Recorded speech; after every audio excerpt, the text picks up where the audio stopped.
Because Hmm. at this age, you're like, I really don't give a shit. Right. I don't care. I Right. am going to date Mr. 42-year-old and I'm 60 something years old because he's hot. And not only is he hot, he thinks I'm hot.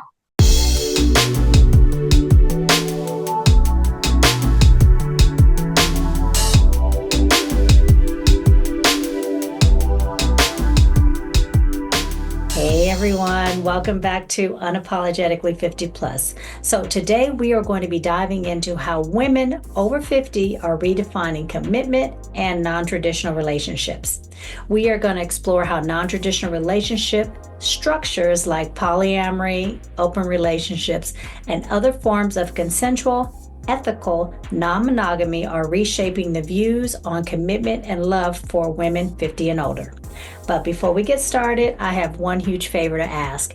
If you find any value or enjoy our content, please remember to like, subscribe, hit the notification, leave a comment, and let YouTube know you want more of this content. It's free and you are helping us build this community. So thank you. We truly appreciate your support. So let me bring on our guest and let's get this conversation started. Hey, everybody. So, welcome. And I have my most wonderful guest, Miss Taylor Sparks from Organic Lovin', and we are going to get this conversation started. How you doing today, Miss Taylor? I am good, Miss Angela. How are you, love? I'm excellent. Thank you for coming on again. It's Oh, been a no, thank you while. for having me. Yeah, but this time we're not going to be talking about relationship issues, really not issues, but we're not going to be talking about relationships that way. We're going to be talking about women over 50 and just what are the good, the bad, and the ugly of having non-monogamous ethical non-monogamous relationships. There we Yes, go. yes, yes. Let's do this. So my first question for you, so how are non-traditional relationship structures particularly impactful for Black women over 50? How are they impactful? Not the non-traditional. The non-traditional The relationships. non-traditional, the alternative Yeah. lifestyle. So if we're talking Yes. specifically about ethical non-monogamy, they can be very impactful if you have always led a traditional standard relationship structure, right? Meaning monogamy. So because most of us have been raised monogamous, our parents are monogamous, our grandparents are monogamous, the church is monogamous, the laws are set up for monogamy, Right, right? right. Society that we live in the US primarily, over 90% is Right. monogamous. And then for some of us late in life, maybe in our late 40s, early 50s, we discover this alternative lifestyle and everything that we've heard about it. Oh, he just, he didn't always have some chick on the side and she just tolerates it, has not been very not seem very appealing to us. But for some of us, it was intriguing because it's like, well, wait a minute. I heard that she wasn't tolerating it, that she was okay with it, Mm. and she has a boyfriend too. So Okay. then all of a sudden, there's this curiosity that all this love that I've had to share and all this amount of love that I really want that I have tampered down, it's actually possible Hmm. to enjoy this lifestyle at this stage in my life. This is amazing. But the challenging part is disentangling everything that we know, Uh-huh. everything that we've known to be true, you see. So it's almost like it's not a midlife crisis. It's Okay. more of a new awakening because now you get to express yourself in ways you might not have wanted to express out of fear of family, out of fear of friends, out of fear of society, stigmatizing you. Because Hmm. at this age, you're like, I really don't give a shit. Right. I don't care. I Right. am going to date Mr. 42-year-old and I'm 60 something years old because he's hot. And not only is he hot, he thinks I'm hot. And I am hot. And I'm amazing and I'm intelligent and I can't get pregnant and I don't want to have babies and he does not want to have babies. He don't even have no babies. Right. And I can enjoy a sex life Hmm. that I had thought might have been left to my younger days. Right. To only discover not only is it amazing because my skill set is amazing at this age, because I've had lots of practice now, Right. my skill, but I have now found a man whose skill set is actually really amazing because he's still young and healthy. And not that all the men you're going to date are going to be younger, because Right. I have met many men. Yeah, well, not many. I've met some men that are that are that are of age, our age group, that do take Yeah. very good care of themselves, and they are Okay. they're wonderful. They're active and they're curious. So this is Right. really, really a good time to explore the things you might not have wanted to do. You were Hmm. raising kids, you were Right. in the midst of your career, you were on the board at the church, you were on the board of the AKAs, all these other things that Right. were Right. interfering with decisions. This right now is the time to explore all these things you were curious about in your Yeah. own time, in your own way. So that, thank you for that, because that, I know that runs, and probably women who, or and men who have thought about it or curious about it, we are kind of stuck, or they're kind of stuck in, okay, how is this going to look, and how is it going to benefit me, or is it not going to benefit me? So I'm sure there's a lot of questions surrounding that. But let's go back. The one question I forgot to ask, can you give a brief, as brief as you can, on Uh-oh. the different lifestyles, because Okay. most of us know about polyamory. They know about, see, I don't Well, I even know tell all. you, I'll Go I'll ahead, go through Mama. them, right? So Go, thank you. under the umbrella of ethical non-monogamy, there are more than a dozen. But the main ones are open relationships, where a couple may decide that either one or the both of them will have um, sexual relationships outside of their own relationship with consent. Okay. It's a lot of times it's a don't ask, don't tell, but it is not something that they are emotionally connected to. It's they're just looking to have some Right. moments. You have people who are swingers or lifestylers who are emotionally monogamous but physically non-monogamous. A lot of times it's recreational sex as a couple, but Mm, also individual people are also swingers, right? You have single mhm. men who are in the lifestyle. You have single men who are bulls in the lifestyle. You have single women in the lifestyle. You have single women who are unicorns in the lifestyle. Then Okay. you have polygamy, which essentially means more than one spouse. Under the umbrella of polygamy, you have polygyny, which people use it interchangeably with polygamy. Polygyny is one husband, more than one wife, right? Okay. And you have traditional polygyny, which is more religious based, like Hmm. Mormons and Muslims. Yeah. The women that they are married to are not intimately involved with each other, and nor do they have outside partners. And in order for a relationship to be polygynous, the man has to be legally married to at least one of his wives. So Oh, okay. polygamy is illegal in the U.S., and you can call anybody a wife if you want to. But in Mm, order for it to okay. be polygynous, he has to be legally married to at least one of the women. Oh, okay. Then you have polyandry. Polyandry is one wife, more than one husband, which is my preferred relationship style, right? So polyandry, again, she has to be legally married to at least one of the men in order for it to be, a polyandrous relationship. And then Oh, you have polyamory, more than one romantic relationship at the same time with all parties knowing and consenting. woo, And so each of those have, variations of how you poly or swing, right. within their own little fiefdom, if you will, or fiefdom. So One thing I like, what you did say, it's consenting. yeah, so there's a So all difference of these between are yeah, all of these are consenting. So everybody pretty much knows about everybody else. Is that correct? This is correct. But there's a difference between consensual non-monogamy and ethical non-monogamy. So Okay. consensual non-monogamy, everybody knows. Okay. But ethical non-monogamy takes it a step further. So a quick example, let's say we have an open relationship, my partner and I, and I'm like, fine, you can have sex with other women. The one of our boundaries is you will always use a condom with another woman.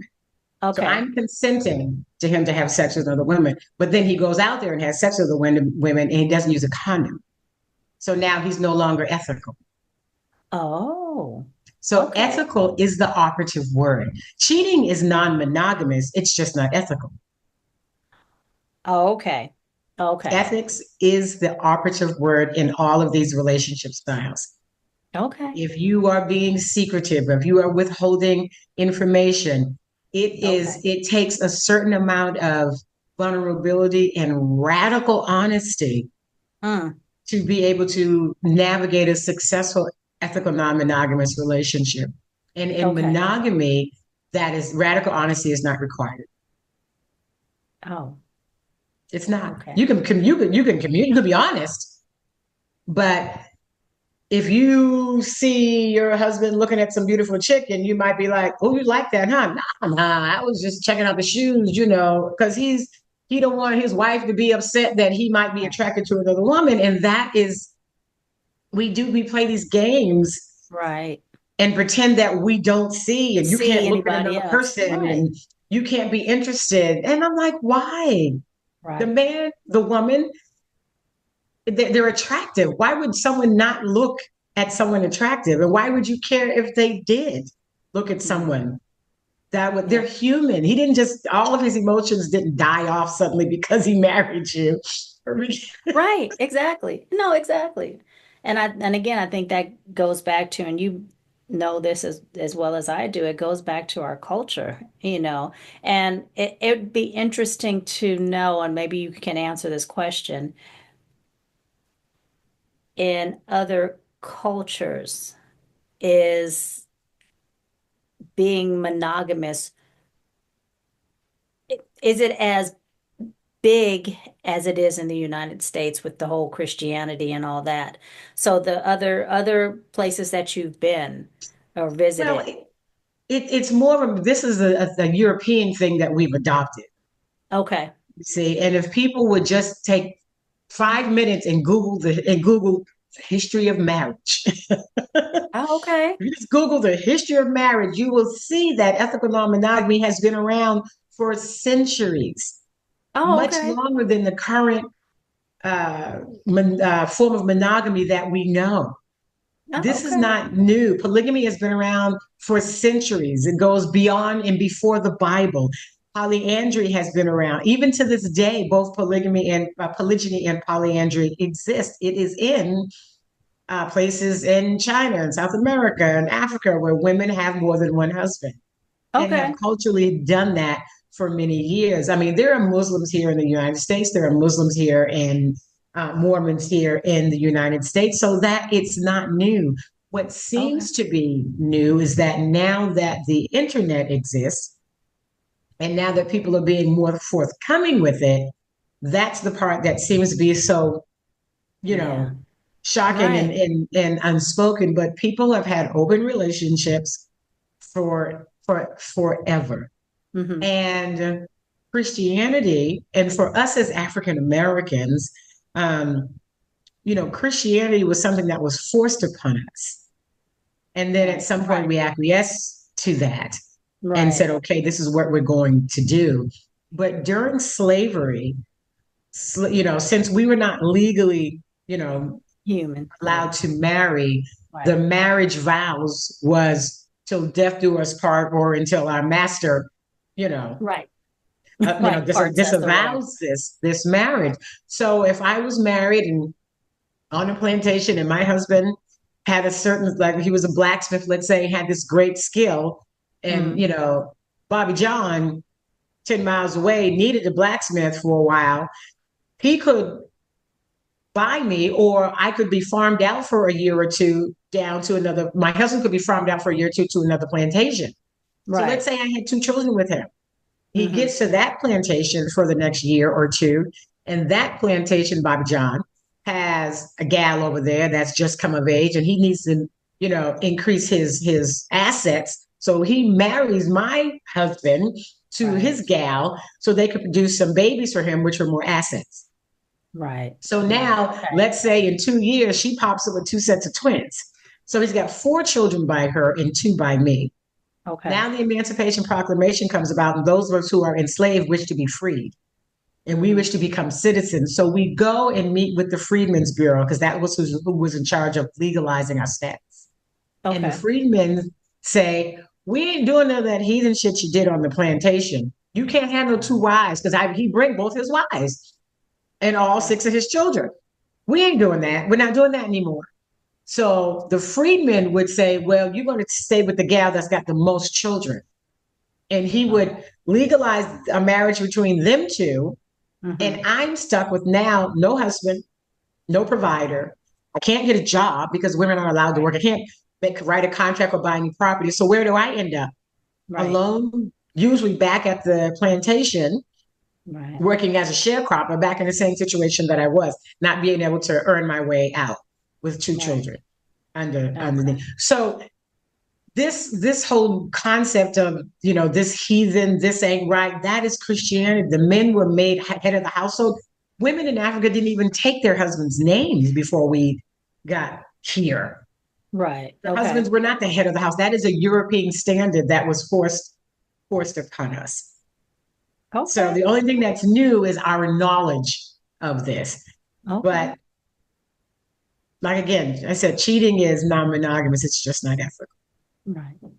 Okay. Well, y'all look up the history of marriage because I wrote it down and I'm gonna check it out Yeah, if you go myself. to YouTube That's and go in the interesting. history of marriage, Yeah. you'll see when the romantic era came about, when love, all of a sudden became this thing. Because prior to that, the romantic era, the marriage was a contract. And you have to remember, marriage is a social construct. Whatever society deems as normal is normal because the society deems it as normal. So when it was normal for a man to have more than one wife, that was the norm. You could only have as many wives as you could afford. You see. Okay.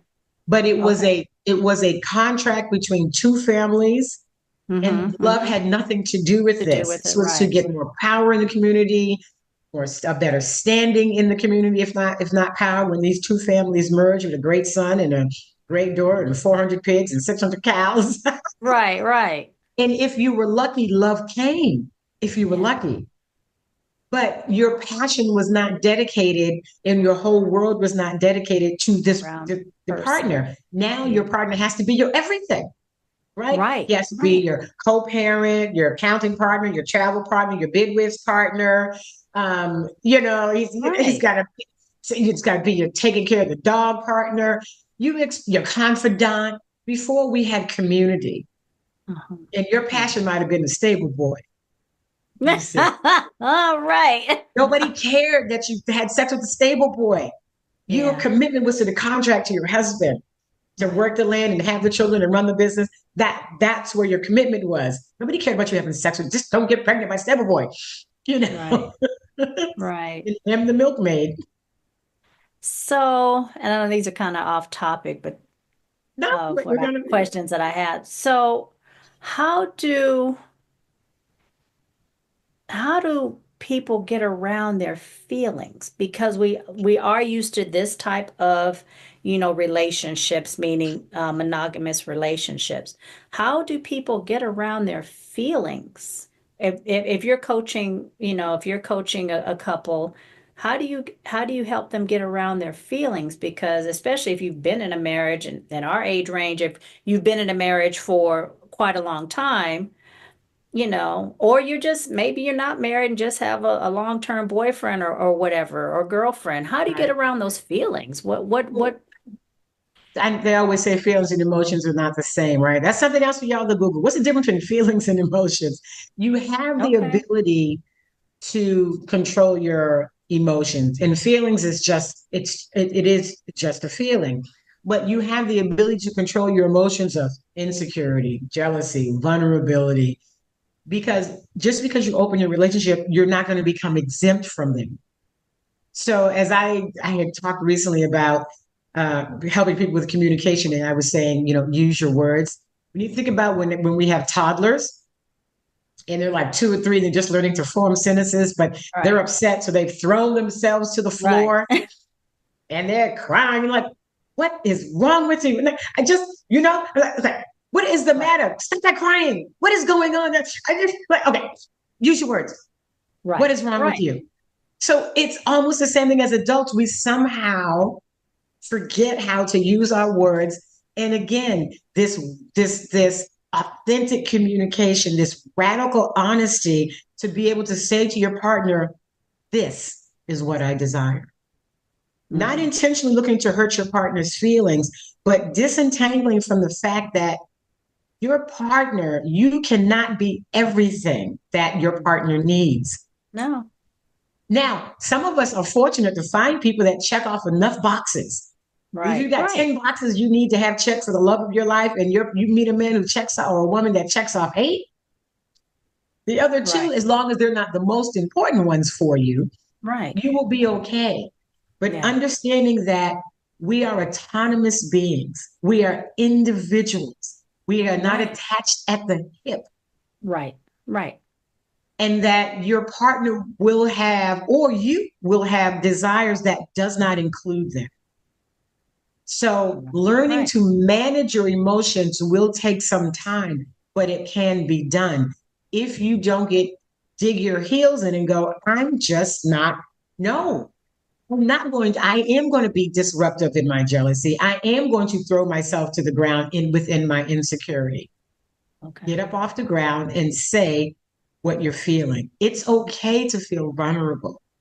It's okay to feel fear that my partner might fall in love with somebody else and leave me. The part we forget is that monogamous people fall in love with other people all the time and leave their partners. So it's not 50% divorce rate in America. So yes. Well, all of it's not due because of other people. I mean, there's lots of reasons why people get divorced, but yeah. Right. But even in monogamy, without any infidelity having happened, people meet people on the train. They meet them at the bank. They meet them at the gym class. They meet them at work. They meet them at the doctor's office, and they meet somebody and they feel this desire and need to want to be with them. Mm-hmm.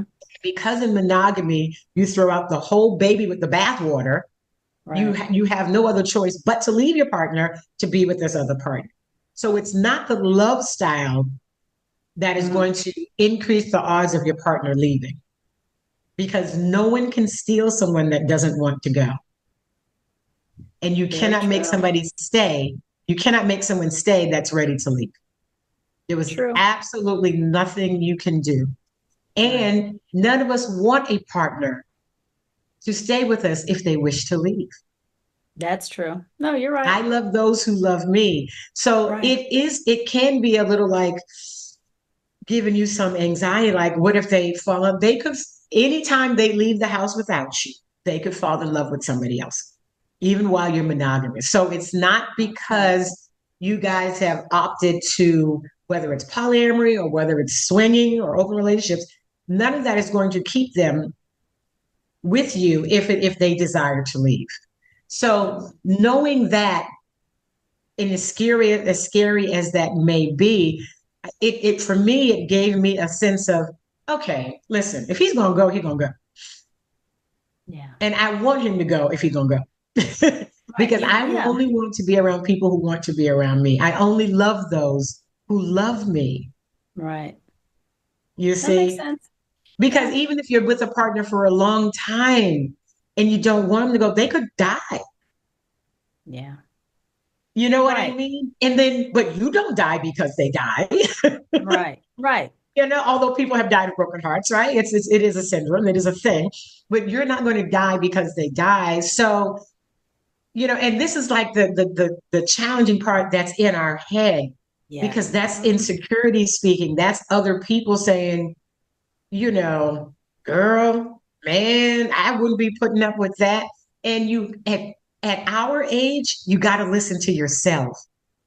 You can't listen to people who don't want what you want. Right. You know what I mean? Because Yeah, if that's not true. now, Yeah. when? I mean, we ain't Right. got, we ain't 22. We ain't got a whole bunch of time. I mean, hopefully we'll get to 100. Right. That'll give us Yeah. another 50, 40 some odd years. But if not now, when? When? Yeah. Yeah.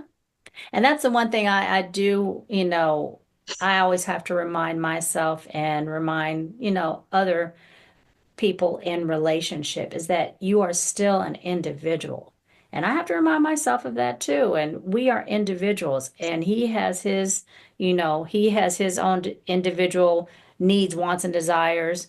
And so do I. And it doesn't necessarily mean it's another person, but just we are our own people. And I think sometimes we forget that, especially in long term marriages or even long term relationships. We forget that, yes, while we are still a couple and while we still, have goals as a couple, we're also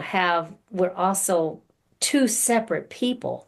And I Mm-hmm. cannot be his everything and I don't want to be his everything. That's exhausting. It's And exhausting. he's not my everything. He checks off most of the boxes, yes, but there's some things I'm going, well, I want to go do this by myself because I want to be by myself or whatever it is. And you should, yeah, and couples should allow each other to have that kind of Yes, space. I yes, always encourage when I got married, we were early 30s, and we were not in the lifestyle. We were 12 years monogamous, 13 years ethically non-monogamous. But even I had knew nothing about lifestyle, open relationship. I knew nothing about that. uh-huh, But by the time I was in my early 30s, and I'm like, listen, if you want to go out with the boys for the weekend, I don't care. You know, right, I didn't have no, you need to be home at a certain time. Like right, you're a grown man. right, We have responsibilities, you got work. And I'm like, and if you get out there and you find something that you feel as though you must do, and you have any extra time, energy, or money, you go right ahead and do that. But I tell you this, if you bring me so much as a common cold home to this house, I'm gonna kill you in your sleep. But you in have your fun now, sleep. you go. And that was before I knew it, that was just my mindset, even as a monogamous person. I am Right. not policing any grown man. No, I'm no, not. I'm not no, and don't be policing me either. What time you right, coming home? When I get home, I'm gonna tell you where I am. But I, right. you know, I'm gonna be respectful, and of that's course, one but don't thing. clock me. Right. And that's one thing I really appreciate about Pierre. He has never been that kind of man. Well, when are you coming home? What time are you going to be home? Where you going to be? None of that. So I do appreciate that he has never been that kind of man because my personality, even though it has, over the years has mellowed out, So you say. I, So you I'm, say. I, Where's P? I want to. Can I get yeah, a? Can I get a signature on that comment? I don't think so. So you think you mail it out? Pia's like she worse than she ever was. She's even more feisty than when I met her. The growner she get, the feistier she get. At well, least, that's true. That's yeah, true. you Yeah, think that's mellow. true. Yeah, you What get. mellowed? What mellowed? What part mellowed? But no, that's very true that we have to realize that we are individuals, married or unmarried or long to whatever. We are individuals and we need to appreciate that. We need to stop feeling like we are, like you said, joined at the hip because we're not. We are not. So, Mm-mm. what are some unique challenges Black women face when exploring non-traditional relationships? Well, it's the notion that the Christianity has told us what we're supposed to do. It is the notion that the things our mothers told us when we were young Yes. teenagers, don't be out there with them boys, not realize, Right. don't be out there giving head, don't be putting your Being mouth on fast. people. Nasty. It's just nasty. You nasty. That's what whores do. Not Right. realizing that they mostly told us that when we were younger as a means of protecting us. Yes. Hmm. We don't take into account the things that have been passed down through slavery epigenetically, right? Meaning that just like black folks, like, don't be out there telling your business, don't be telling folk your business. That came from slavery because there was a time where if you told your business, you could be lynched, you could be beat, you could be sold. Okay. You had to keep most everything close to the chest to protect yourself.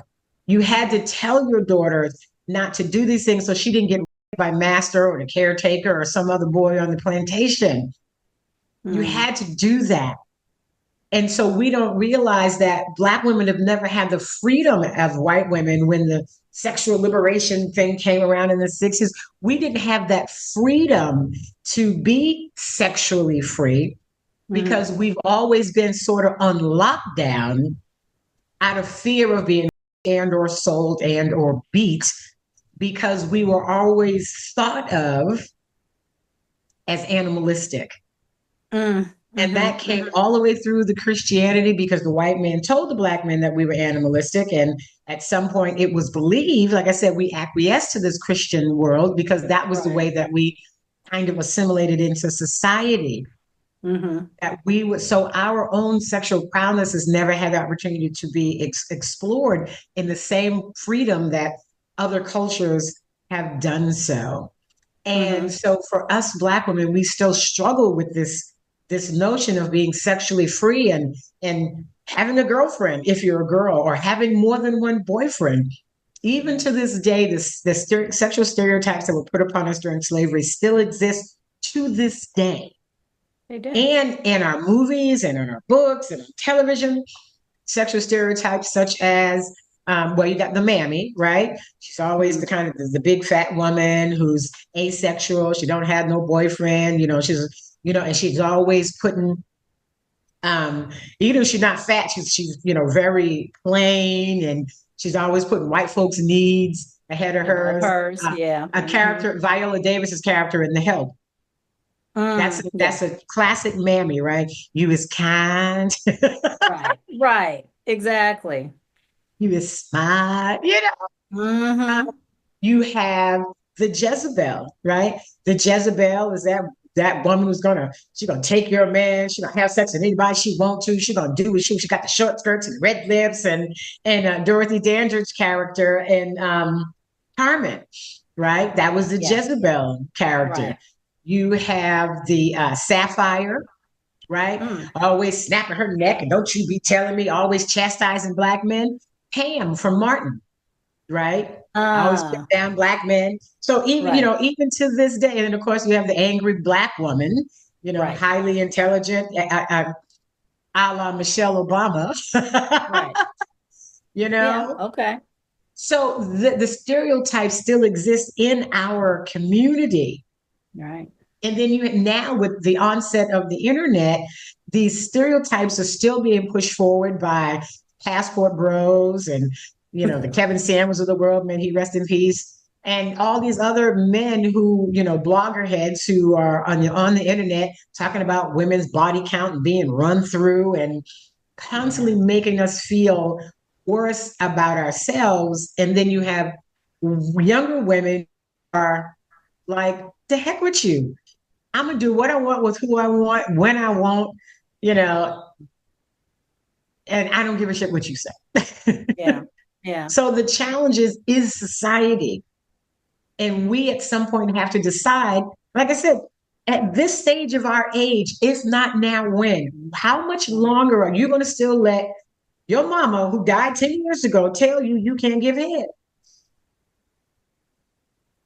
Right. Why is your mama's thoughts in your bedroom? Right. Yeah. Yeah. And if you don't get on the internet and tell nobody what you've done, who gonna Who's know? Stop right. talking to folk about your business Right. and enjoy Right. your life. You Enjoy see. your life. And if you want to talk about your business, then stand 10 toes down. That's Exactly. stand 10 Exactly. toes I down. mean, Don't. I am publicly open. Mm-hmm. I had a husband, three boyfriends at the same time, but only one of my boyfriends was publicly out. The other two were married. So the only people that need to know about our relationship, one guy was 5 years, one 3 years, one 2 years, and the husband 25 years. The only people that need to know about the relationship was their wives Right. Right. and the other girlfriends, because Right. privacy and secrecy are two different things. I'm no one's secret. Okay. But the whole world didn't know who these men were Right. because it's my business.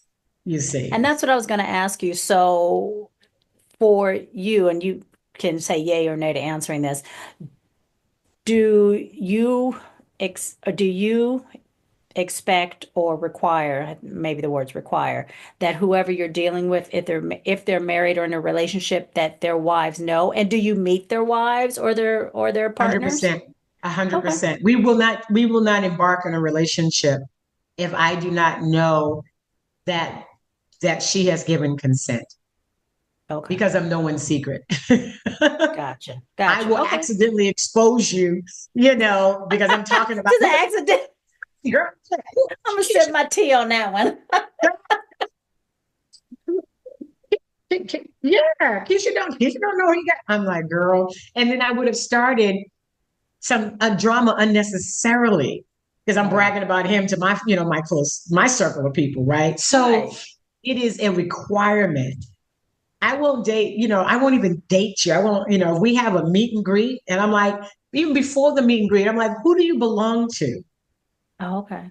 Who is it in this world that if they saw us walking down the street believes that you were their man? Because you Okay. don't think you belong to somebody, but she do. Who do you belong to? Are you Mm, dating? Are you sexually active? Are you married? Do they know you're on this dating app? right. Great. Then we can meet. And then if we decide we're going to see each other within a couple of weeks, I want to meet her. If she's in another state, we need to have a FaceTime. I need to Right. know that she knows that I exist, and I will give her my phone number, and she will take and I will Right. take Right. her number, because I only have done what's called parallel polyamory. So Hmm. me and this person are dating the same person, but her and I are not intimately involved. Well, one, Okay. I'm not bisexual, but we're not, Mm, kitchen table poly I've also done. Me and this person are dating the same person. She's married to him. I'm the girlfriend. The three of us hang out and do things together, and we're making okay. plans to have a life together in the future together. That's kitchen table poly. It's very, very, Okay. um, it goes beyond just dating and sex. You're like talking about like who's having kids and where we're going to live and should we Oh, get a house together and how much money are you making? Are we pooling our money? And it's more serious. Serious? It's all serious, but it's more closely tied. okay. Okay. Oh, that sounds Mhm. complicated, but I guess I mean, as long as you're talking it through, then that's what It- I guess uncomplicates a little bit. well, human relationships can be complicated even if it's just two people. True. And yeah, it True. can be complicated even with just two people, right? But knowing that, when people say you must communicate, I talk about radical communication or radical Uh, honesty.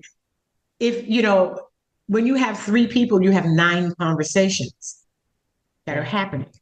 It's Right. not just three, because it's me and him, Right. it's him and her, it's her and I, Right. and then Right. it's her and him, and then there's the three of us. Yeah, it's nine conversations going on. Nine So conversations. Yeah. you have to want this. You Yeah. cannot be coerced into this, because as soon as you have an emotion, you'll be like, you know.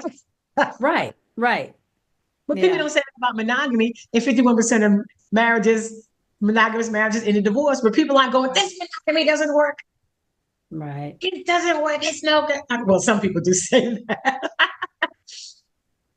It's not the lifestyle. It's not the love style that is going to make or break the relationship. It's the people who decide whether they want to do this together, Hmm. separately, or they want to do it or not. The same as in Right. monogamous relationships. Is this something we wish to work through? Are we going Okay. to get coaching, counseling, therapy, Right. which are different? What I do is coach, which is different than, therapy and counseling Therapy. is Hmm. therapy helps you to uncover and or recover from the things of the past, if you will, Right. past Hmm. traumas, past situations.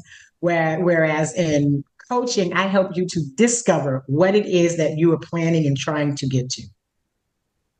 How do I Okay. help you reach that goal in the relationship? Right. We Right. work with what we have. So I'm not dealing with your trauma bonds and like go to therapy and come Right. back and see me. I don't do Right. therapy.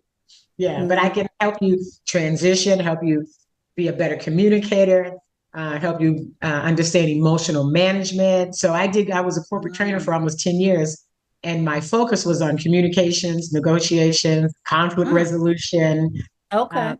and management. So that is an area that I bring into my coaching now, helping Mm, people get a better understanding and how to talk to each other and not at each other. right. And that's like you said, that's important, especially if you're trying to go into this ethical, non-monogamous, love style. You definitely need to be able to be open and communicate effectively. So how do Yes. you talking about the talk, being open and speaking your authentic self?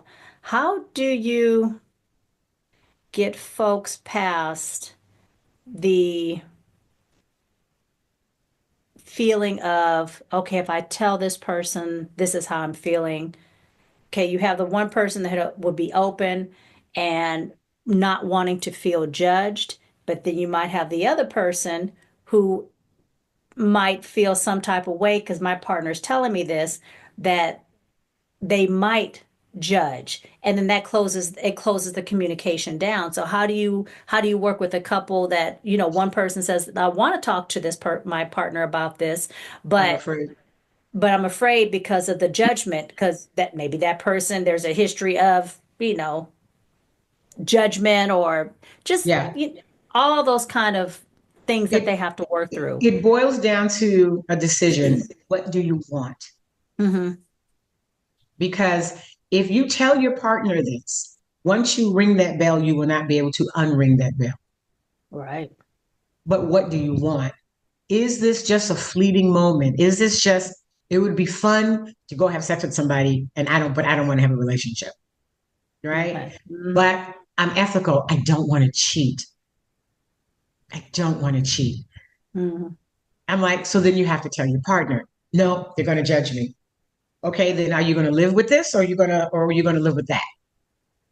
Because I can't make anyone do anything. Right. But I'm in a number of ethical non-monogamous Facebook groups, and hardly a day goes by where someone doesn't come into the group and goes and post anonymously. I've been married 10 years, 7 years, 9 years.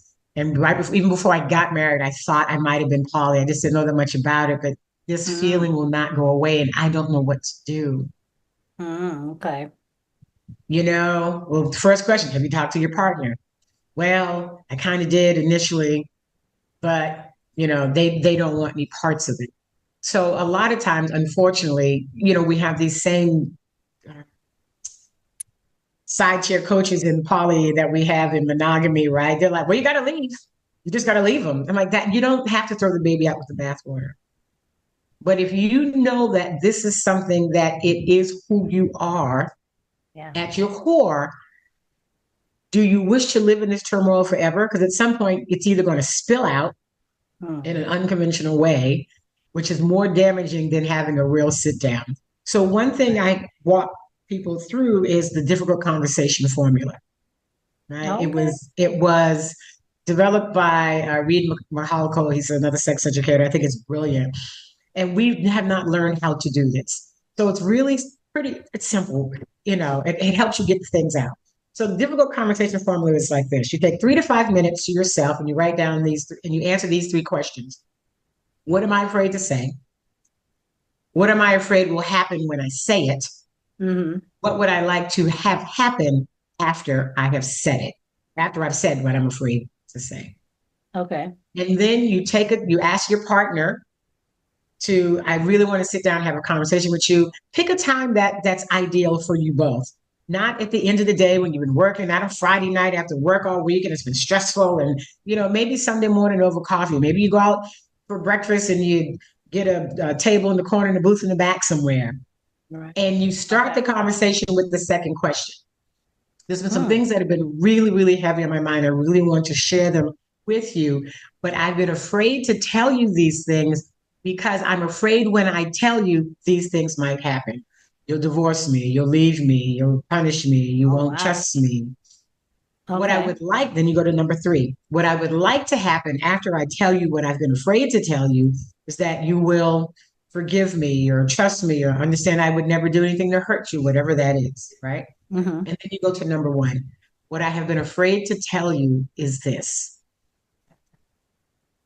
So Okay. you've set the stage to let your partner know that you've given this a good amount of thought, and you too have fears of expressing these things that have been on your mind, heart, and soul for who knows how long.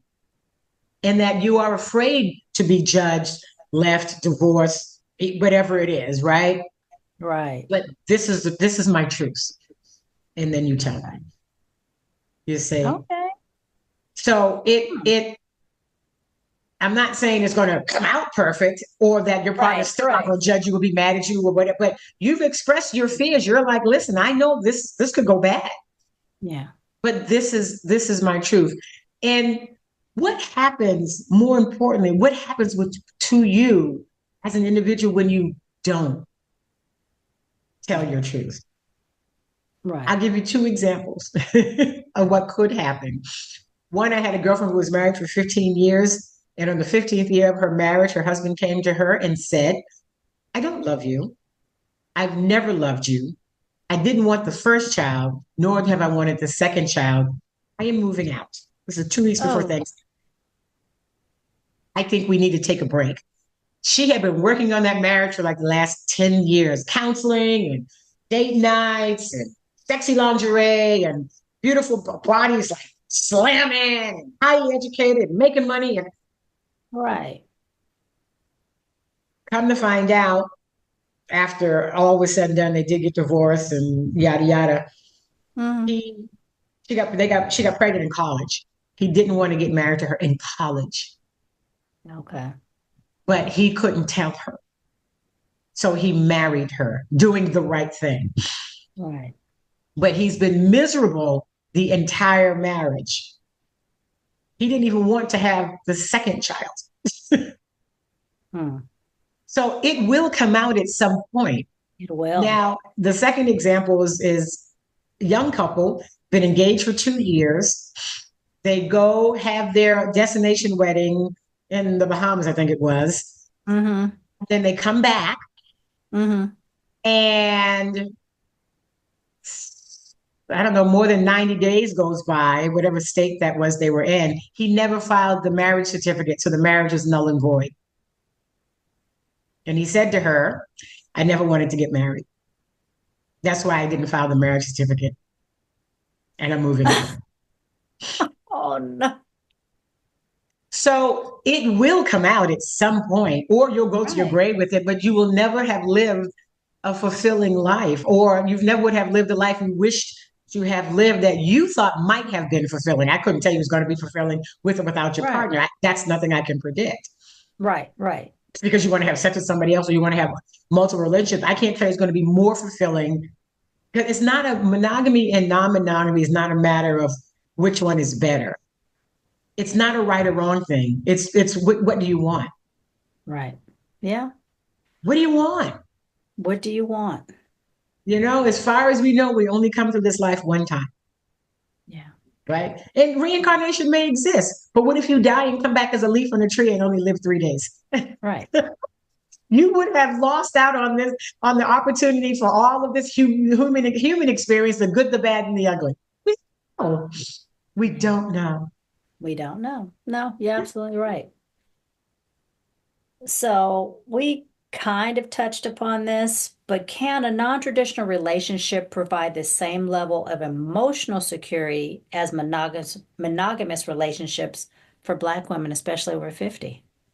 In your And opinion, one more time, can a can a non-monogamous relationship? non-monogamous, Mhm. can a non-traditional relationship provide the same level of emotional security as a monogamous relationship for, Black women over 50? It is not the relationship style. Again, it's the people that you choose to be in your life. Okay. It has nothing to do with monogamy or non-monogamy. Okay. There are cheaters in non-monogamy, not providing emotional security to their partners because they're cheaters. They're hiding under the umbrella of non-monogamy. Yeah, I'm going to be poly, I'm going to be polygamous, but they're still cheaters because they're unethical people. Okay. it is going to depend on the people that you choose. And if Okay. you feel as though you need someone else to provide you with emotional security, that's something I think comes from within, not from Okay. without, not from somebody on the Someone outside. I else. don't need someone Right. to provide me with emotional security. I am secure. Okay. It's Yeah. no one can give you security. That is an inside job. No one can make you feel more secure. Can they create a secure an environment that makes you feel more secure? Yes. Right. But emotional security is an inside job. That does not come from your partner ever. They cannot make That's you yeah. feel more secure.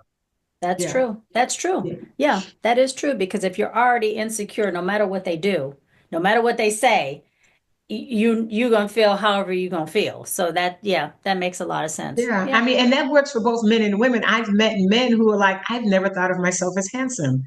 Like, dude, you're like, shit, baby. And his wife's like, I tell him all the time. She goes, yeah, but she loves me. I'm like, you don't think you're handsome? I'm like, you're handsome, you're sexy. Oh my Right. God. And he's just never thought, I've met men who don't feel emotionally secure about a lot of things. They make money, they make, I mean, and they Right. still we all have some sort of insecurity. And especially as we age, right? Right. Oh yeah. One of the couples that I coached, um, it was a white couple, and they've been married more than 30 years, and the husband is aging better, if you will, than she Yeah. is, so to Okay. speak, right? Right. He's Right. got that whole silver fox thing going on. No. He's in good shape. He's still handsome. And, Right. her aging is progress, and they're the same age, but her aging has progressed a little more. Uh, And so she's starting to feel a little insecure about that.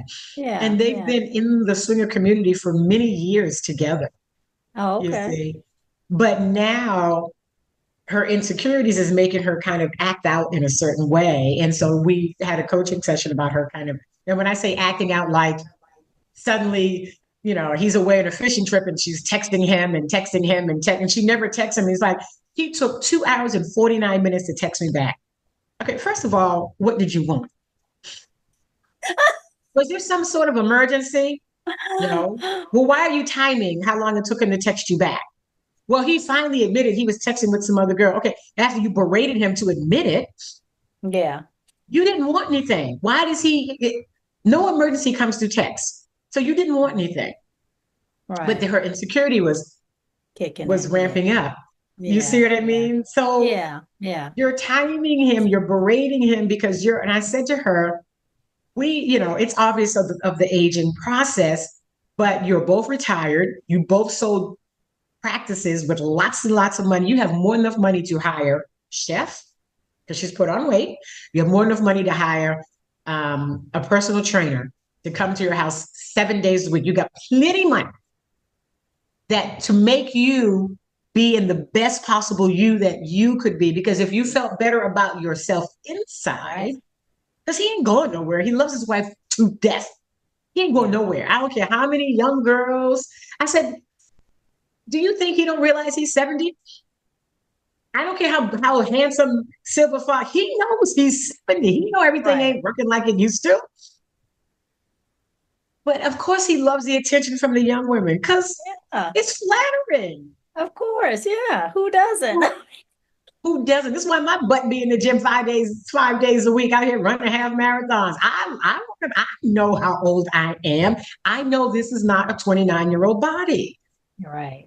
But Right. I can be the best me that I can be I can be as Exactly. healthy as I can be at Right. my age. Exactly. Yeah. And there are younger men, some 20, some 30, and even some 40 years younger than me. I'm like, you need to go away from me, little boy. I am not dealing with your old lady kinks. Go away from me. And they're like, we could have so much fun together. Go away before your mother call me and have me arrested. Girl, Oh girl. my gosh. These That's little funny. boys be out here. I'm like, so much fun together. I'm like, remember when Demi Moore married Ashton Kutcher Yes. And there was the Yes. comedian said, I don't know why she married him in the first place. You don't marry no man that much younger than you. You have some fun with him, and when you're done, you say, "So, am I dropping you off, or is your mom coming to get you?" Because yeah, look what happened there. Cheap, you have your fun. Yeah. You Yeah. you need a new Xbox, baby. You know, Right. people. Oh. So how do societal perceptions of aging influence the way Black women over 50 approach non-traditional relationships? Oh, the pressure is real. The pressure is real, and especially in the U.S. because women in other countries they age just gracefully and fine, and they take young lovers, and it is totally fine. But in U.S., this obsession with being youthful is beyond. But have seen more in the last 10 years, more older women embracing their gray hair. Like, your gray hair is stunning, right? It's beautiful. Yes, it is. They're like, I Thank have you. gray hair because I'm an older woman. I am an auntie. So I Yeah. think in the last 10 years, women have embraced being older, and they are going to the gym, and they are looking to live longer, Yeah. healthier lives. And they are dating men their age who are taking care of themselves, and dating younger men because they can. Right. But the Right. pressure for in the United States is really can be really difficult to stay youthful to the point where people are getting them unnecessary surgeries. They're Yeah. taking medicines and things that they don't need to take. That is, I'm not an advocate. Ozempic. I'm not an advocate for hormone replacement. I Mm. don't buy biochemical Bioidenticals? bioidenticals hormone. I'm not an advocate of that. When I said Okay. all it does is delay the inevitable. You are supposed to go through menopause. Right. And I'm fortunate that I came from a family where my mother was like, because bioidentical hormones have been around since my mother's 89. She said they were trying to put me on hormones when I was going through menopause Right. 50 something years ago. This also is not new. And she Right. said, I told my doctor, I'm supposed to have hot flashes in age. That is the process. And that is Yeah. what she told me. And then I Mm. have cousins who are older than me. Mm. Every decade, they have always told me how amazing that decade will be when I get there. They're like, oh my God, wait till your 30s. You're going to love your 30s. And when they got to their 40s, because they're like Yeah. anywhere between 16 and 20 some odd years older than me. Oh my God, wait till you get to your 40s. Girl, when you get to your 40s and your kids are all, when you get to, even with they're in their 70s now, they're like, wait till you get to your 70s. Oh, girl, this is the decade. And so I've always Okay. embraced getting older as this thing to look forward to Yeah. because those are the women in my life. And the fortunate thing is I fortunately also my mom side of the family doesn't gray early. I have I Uh, can count the number of grays in my hair. I have for maybe 10, and well, that, I'm in my 60s. yeah. My mother's 89. She might have almost as much gray hair as you have. Wow. My Okay. grandmother wasn't fully gray when she died at 93. She had about as much gray as you. So Wow. Yeah. I just started letting it grow in this year. it's I was just beautiful like, on you. I'm tired of dyeing it. I don't want all them chemicals on my scalp and Yeah. Yeah, but yours so is it's beautiful. thank you. I got a few somewhere. They're around there. Well, it looks great. I always like your dreads. I love My those. locks, Your girl. locks, yes, they're I ain't going beautiful. back. Yeah, it's probably Locks, easier let to me say, deal with. locks are wash and wear, sex and go. I was like, oh, thank you. That was lovely. And then I get up and I'm ready to go.